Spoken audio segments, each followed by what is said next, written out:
এই আবুল কালাম আজাদ বশর সে বলেছে বর্তমান প্রেক্ষাপটে শরিয়া কায়েম করা কিংবা খেলাফা কায়েম করা সম্ভব নয়।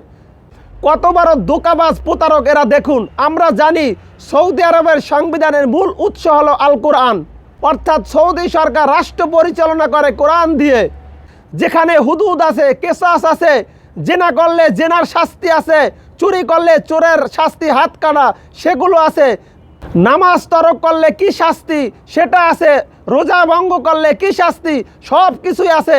কোরআন অনুযায়ী তারা দেশ পরিচালনা করে, এ সবগুলো তারা শরিয়া থেকে নিয়েছে। আর এই মৌলবী বলে বর্তমানে রাষ্ট্র পরিচালনা করা শরিয়া দ্বারা সম্ভব না।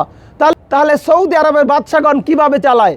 বর্তমানে খেলাফা কিংবা শরিয়া আইন বাস্তবায়ন করা সম্ভব কি সম্ভব না?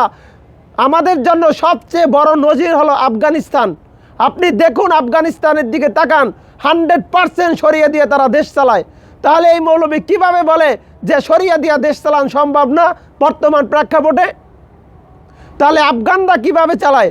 আফগানিস্তানের মুসলমান মমিন মুসলমানরা কিভাবে চালায়? আফগানিস্তানের মতো বাংলাদেশও কোরআন সুন্নাহ দ্বারা পরিচালনা করা সম্ভব, তবে সেটা তোমরা যে গণতন্ত্রের পূজা করো সেই গণতন্ত্র দ্বারা নয়, বরং খেলাফা দ্বারা, খেলাফতি আলা মিনহাজিন নবুওয়া দ্বারা। তোমাদের এই গণতন্ত্র দিয়ে তা কশ্চিন কালেও সম্ভব না।